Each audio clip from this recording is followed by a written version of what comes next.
Bonjour à tous et bienvenue sur la première chaîne d'actualité quotidienne qui parle de NFT et de jeux blockchain. Vous le savez, c'est tous les jours, ça dure un petit quart d'heure et si c'est pas encore fait, pensez à vous abonner à la chaîne et activer la cloche. Alors, je ne sais pas si vous le savez, mais je suis un grand fan d'animé. Vraiment, j'adore ça. J'en ai vu des centaines et des centaines. D'ailleurs, allez hop, petit top 3, vous en faites ce que vous voulez. Numéro 1, Death Note. Numéro 2, Code Geass. Et numéro 3, Your Lie in April. Vraiment, ce sont des pépites. Bref, vous le savez, mon métier, c'est les NFT, c'est de partager les news, etc. et d'investir de mon côté. Et bien là, on a le projet NFT qui surfe sur la narrative animée, qui est en train et qui a annoncé une dinguerie. Franchement, je m'y attendais pas, donc on va en parler évidemment. Juste avant, bien sûr, on passe par le petit récap du marché NFT. Vous le savez, on fait ça tous les jours. Le marché NFT qui rebondit pareil aussi en même temps que les cryptos. On est un petit peu dans le vert aujourd'hui, ça fait du bien. Capitalisation globale pour tous les NFT, toutes blockchains confondues, à quasiment 64 milliards. Ça fait du bien, ça augmente un petit peu. Plus de volume aussi. La meilleure vente NFT, ce n'est plus un CryptoPunks ici. Il y a eu autre chose. On a eu ce NFT Bored Ape Yacht Club, donc les singes NFT, celui-ci est Gold, donc parmi les plus rares, qui a été vendu il y a quelques heures à 105 Ethers, donc plus de 300 000 dollars, assez incroyable. Pour le reste, je voulais voir sur Recap NFT, mais il y a pas mal de choses très intéressantes aujourd'hui qui bougent pas mal, notamment sur Mocha, on en reparle juste après, et juste aussi deux mints très intéressants aujourd'hui, un mint gaming sur un RPG free-to-play très intéressant qui s'appelle Astranova, et un second mint de la part de l'artiste Potter Plays qui veut en fait remettre un petit peu au goût du jour la vibes qu'on a connue à l'ancienne avec les NFT Doodles, etc. Donc c'est un free mint sur Ethereum. Et ce sera un truc à surveiller aujourd'hui. Et vous le voyez en fin de tweet, le top 10 des NFT les plus capitalisés, qui sont quasiment tous dans le vert, à part Melody Maker. Mais bon, ils avaient tellement run, ils avaient tellement augmenté dernièrement, que c'est normal, un petit retracement. Côté Ethereum, quasiment tout est vert, à part Mochaverse, on en reparle après, c'est en train de s'écrouler. Côté NFT Bitcoin ordinal, pareil aussi, on a quasiment que du vert, assez incroyable. Et côté Solana, c'est un peu plus mitigé, mais il se passe quand même pas mal de choses aujourd'hui. De toute façon, vous le savez, peu importe le marché, haussier ou baissier, et peu importe les écosystèmes, il y a des opportunités à saisir tous les jours. D'ailleurs, j'ai loupé une très belle opportunité sur le projet Azuki, qui était encore pour les NFT principaux à 2,8 Ethers. Et dernièrement, ils ont explosé à 4,25 Ethers. Vraiment, c'est assez incroyable. Je le rappelle tout de même, ils ont encore deux autres collections. Celle qui s'appelle Azuki Elemental, qui est à 0,37, et la collection des haricots, qui s'appelle Beans, qui est ici, à 0,21. Mais moi, perso, je n'aime pas les secondes collections. Donc si je rentre dans Azuki, pour l'instant, je ne suis pas encore holder, ce sera par la grande porte avec cette collection-ci. Et malheureusement, j'ai été trop gourmand encore une fois. Je voulais en acheter, ça fait tellement longtemps que je la surveille. Mais voilà, je visais genre des 2,5 Ethers, des choses comme ça. C'est descendu, mais pas assez. Et donc, j'ai raté le coche, malheureusement. Je le rappelle, Azuki surfe donc sur la narrative animé et manga.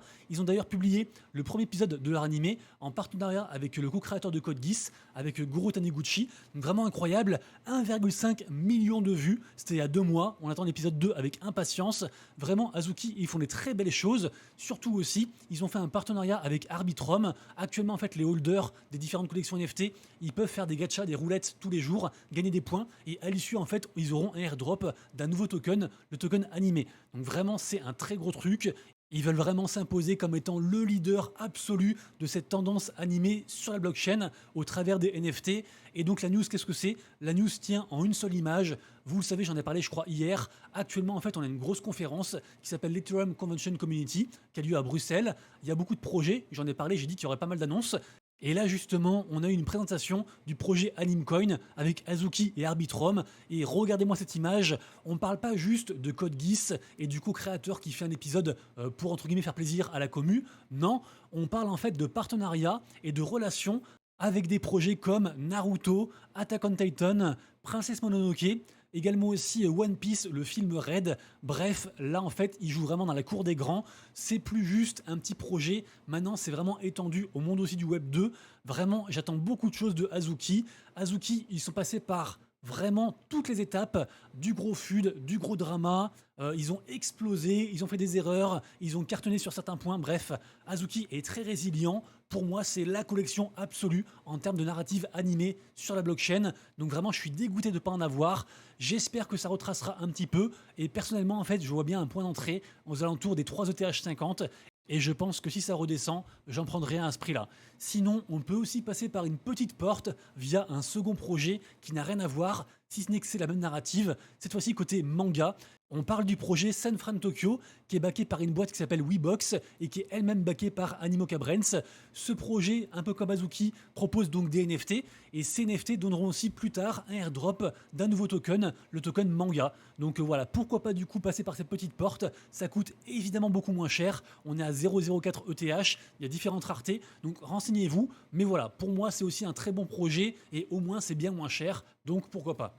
Ensuite, on reste dans le monde de l'art et on parle de la collection NFT Clénosaure. Alors Clénosaure, moi je compare souvent cette collection-ci à Pudgy Penguins, que j'aime beaucoup, qui est pour moi la collection de ce bull run. J'en ai tellement parlé de ces pingouins, mais bon, ils sont hors de prix, ils sont à plus de 10 Ethers. Ici, on est sur Solana, on parle de la collection Clénosaure, qui a un floor price actuel à 13,20 sols, donc c'est bien plus abordable. Même si ça reste une certaine somme. Et là, en fait, Clénosaure est en train de concourir, à l'heure où je vous parle, dans une sélection qui s'appelle la Collision Choice Awards. Apparemment, c'est un immense truc dans lequel concourent des gros acteurs comme par exemple Pixar, Disney, Sony Pictures, Netflix, Nickelodeon, Riot Games, etc. Donc vraiment, c'est que des géants. Eux, ils sont arrivés avec leur propre court-métrage, avec donc leurs dinosaures, et apparemment, ils sont en finale. Donc vraiment assez incroyable. Si ça vous intéresse, vous pouvez d'ailleurs les soutenir. Il y a le petit formulaire qui est en dessous. Mais voilà, imaginons que dans un monde parfait, ils gagnent. Je pense que ça va influer sur le prix des NFT parce que forcément, en fait, ils vont faire des connexions aussi dans le monde réel, dans le monde du Web 2 et du Web 3. Et donc, ça a propulsé cette collection-ci, ce groupe-ci sur le devant de la scène. Donc, à voir. Ils ont déjà fait une belle réussite avec leurs peluches. Ça, vraiment, ça marche très très bien. Encore une fois, Petit Penguins a commencé avec les peluches et ça cartonne. Clénosaure, on a fait aussi. Et on a aussi une autre collection. Là, on retourne sur Ethereum, la collection Shimpers, qui est vraiment très intéressante. Pour moi, c'est des mini Pudgy Penguins. Vraiment, ils prennent un petit peu le même mood. La même vague avec une IP forte, exportable, ils vont un peu partout, dans le Web 2 avec des peluches, d'ailleurs c'est ça la news, c'est qu'ils font un partenariat avec UToys. Alors UToys, c'est comme en fait les mecs qui gèrent aussi la licence pour les peluches, genre One Piece et autres aussi, donc vraiment c'est un très gros truc. Shimpers a aussi un pied dans le gaming, ils ont aussi fait il n'y a pas si longtemps que ça des cartes sur Base, vraiment ils tentent beaucoup de choses, ils sont à l'écoute de leur commu, la commu est d'ailleurs très impliquée et s'entraide aussi beaucoup. Le floor price actuel, le prix plancher est à 0,23 Ether, mais vous voyez qu'il est assez fin, à peine 10 NFT, et on est déjà à 0,27. Donc voilà, pour moi c'est une belle collection. D'ailleurs j'en ai pris un il n'y a pas si longtemps que ça, et donc je les suis et j'ai envie d'y croire. Ensuite, autre collection que j'aime beaucoup, c'est Memland. Memland, vous savez, j'en parle beaucoup, j'ai beaucoup investi dessus. D'ailleurs les NFT repumpent un petit peu. Les Captains sont passés à 2,7 Ether, les Patatos à 1,06 et leur token, la crypto même, est actuellement à 0,014 $. Moi, je suis très bullish sur tout l'écosystème. L'écosystème est un peu complexe et justement ici on a une vidéo incroyable de la part de Pluid qui est un média Web3 un peu généraliste sur les news etc. Très intéressant et aussi pas mal sur le gaming qui a donc fait une vidéo très complète sur tout l'écosystème Memland depuis la genèse, qu'est-ce qui s'est passé, où ils vont, ce qu'ils proposent, les produits etc. Vraiment c'est incroyable, ça dure 10 minutes, allez la voir. Info suivante, hier j'ai fait une vidéo qui s'appelle La crypto qui va me rendre riche en parlant du token Mocha et donc peut-être que je me suis un petit peu emballé, c'est peut-être plus forcément vrai, on verra ça demain puisque en effet c'est confirmé, le TGE, le lancement du token aura bien lieu demain, donc à 10h du matin UTC, donc ça fait midi pour chez nous. Évidemment aussi demain il y aura aussi le claim du airdrop, j'en ai beaucoup parlé hier, allez voir la vidéo. J'ai fait pas mal d'extrapolations par rapport à ma stratégie. D'ailleurs, vous pouvez encore voter si vous le souhaitez. Il y a 4 façons différentes. Soit en gros, je récupère le maximum de tokens que je peux pour le TGE. En général, les tokens sortent assez haut et après ils dumpent. Et donc, je vends tout quand c'est encore haut. Ou alors, je leur fais confiance. Je suis loyal, je rentre dans leur programme de récompense avec le stacking, etc. Et donc, je récupère moins de tokens. N'hésitez pas à voter et à me dire ce que vous en pensez. En général, et de mon expérience, plus on est loyal envers un projet et moins on est récompensé parce que 9 fois sur 10, le token explose quand il sort et après il dump massivement. Et donc c'est très rare en fait que le token surperforme les jours suivants. Après son TGE, c'est arrivé il n'y a pas longtemps avec le jeu Pirate Nation, mais vraiment c'est très rare, donc on verra tout ça, sachant que actuellement on a beaucoup de FUD. Pourquoi? Parce que en fait malheureusement on n'a pas de listing sur Binance ni Coinbase, donc ça vraiment ça fait chier. Il n'y a pas un gros marketing qui est enclenché par Animoca Brands. Donc on a un petit peu l'impression d'être entre nous et on ne sait pas si vraiment ça va performer. Pour l'instant, en pré-market sur Get.io, qui est un des exchanges partenaires pour le lancement, on est à peine à 0,09 $. Donc c'est seulement un x2. Du coup, les gens sont pas contents. Ils se disent que les NFT, ils coûtent trop cher en fait par rapport au nombre de tokens qui sont inclus dans les NFT. Et donc c'est pour ça qu'en fait, entre le FUD et les gens qui s'undercut pour vendre encore moins cher, les NFT sont tombés à 2,3 Ether. Donc voilà, moi je pense qu'on est à peu près dans les bons prix par rapport au token qui est bloqué dessus. Par contre, vu qu'à partir de demain, les NFT seront corrélés donc à la crypto Mocha, on n'est pas à l'abri que si le momentum du marché crypto revient, avec, je sais pas, la sortie de l'ETF du coup Ethereum qui est tradable, avec les cryptos qui se remballent, avec un listing Binance, avec ou Coinbase d'ailleurs, ou encore avec de nouvelles utilités par rapport aux NFT, il y a beaucoup de choses en fait qui pourraient faire en sorte que le prix réaugmente, mais pour l'instant ça fait quand même pas mal. On est sur un moins 35% du coup par rapport à hier, donc bon, on s'accroche, sortie du token demain et on en reparle pour voir à quel prix il sort. Ensuite, autre projet sur lequel je suis, qui a lui aussi fait l'objet d'une vidéo qui s'appelle Ma plus grosse perte, le projet Wellsui, sur lequel j'ai perdu beaucoup d'argent. Allez voir la vidéo, c'est pas encore fait. Donc ce projet en fait a fait une giga belle annonce pour le coup. Donc entre autres choses, burn de token, amélioration de la plateforme Wellsui, également aussi plus d'utilité aux NFT, buyback aussi par la team. Apparemment, je crois que c'est 500 Ether qui vont servir à racheter du token et le reproposer en fait en récompense aux gens qui sont fidèles. Pas mal aussi d'autres choses. Donc bon, on va suivre tout ça. La nouvelle est assez bien accueillie puisque le token a remonté à 0,023 $. Donc on verra ça. Pour moi, je le redis, si ce token se maintient dans ces eaux-là pendant 2 ans, on verra, c'est quand même long 2 ans, je sortirai au final gagnant de cette expérience. Donc vraiment, ce sera très très long, mais c'est encore possible. Ensuite, côté gaming, très belle annonce me concernant puisque en effet, je deviens partenaire du projet Ajuna. C'est un très gros projet qui est backé par Animoca Brands et plein d'autres. Ça se passe sur la blockchain Polkadot, mais vous inquiétez pas, ça prend 5 secondes à installer un wallet Polkadot, comme pour tous les wallets. Moi j'ai pris Subwallet, ça prend 2 secondes. Demain ressort leur jeu Big Balls of Badjoun. Oui, Big Balls of Badjoun. Donc c'est gratuit, c'est ouvert à tous. Il y a 10 millions de tokens Ajun à gagner. Et en plus, si vous rentrez mon code référal 2715, je vous mettrai tout en description, vous aurez 100 free mint.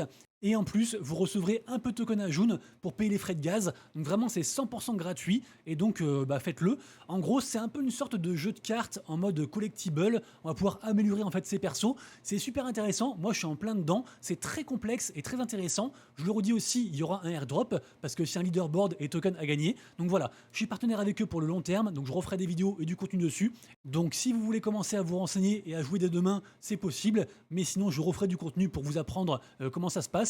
Je suis super content. Ensuite, on parle du Battle Royale Overtrip, qui est aussi un très gros projet, qui est d'ailleurs très suivi. On a quelques images ici. Ça ressemble vite fait à un Fortnite, on va dire ça comme ça. Bref, je ne sais pas si vous vous rappelez, mais j'avais parlé en fait de la première saison pour le airdrop de Overtrip il y a environ un mois ou deux, un machin comme ça. Ça s'est globalement bien passé. Et là, en fait, on peut donc claim notre Battle Pass pour la saison 2. Donc, n'hésitez pas à le faire, évidemment. Vous avez juste à cliquer sur Claim Now et après, du coup, c'est bon.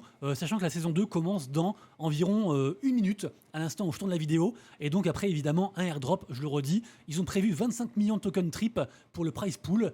Et donc, faites-vous plaisir. Et pour terminer, si vous aimez les échecs, moi en tout cas, je kiffe. On parle du projet AnyChess, qui, je vous le rappelle, est un projet de Animoca Brands en partenariat avec chess.com et le quintuple champion du monde Magnus Carlsen, pour ceux qui connaissent. Bref, AnyChess, c'est comme les échecs, mais avec des pouvoirs en plus. Par exemple, une tour peut prendre la place de la tour adverse, ou alors on peut sacrifier, je sais pas, une dame pour tuer un cavalier en face. Bref, c'est assez marrant. Ça prend genre 10 minutes par jour, parce qu'en gros, on fait une partie par jour. À l'issue, pareil aussi, leaderboard, price pool, 50 000 $ potentiellement. Et moi, c'est ce que je pense. Un jour, un airdrop d'un futur token. Donc voilà, pareil aussi, c'est gratuit, ouvert à tous. Lien en description. Et voilà, c'est déjà la fin de la vidéo. J'espère que vous avez apprécié. Si c'est le cas, pensez à liker la vidéo et à vous abonner. Et quant à nous, on se retrouve demain pour une prochaine vidéo. Et d'ici là, prenez soin de vous, de vos proches et de vos wallets. C'était Monsieur Rabbit. Des bisous. Ciao.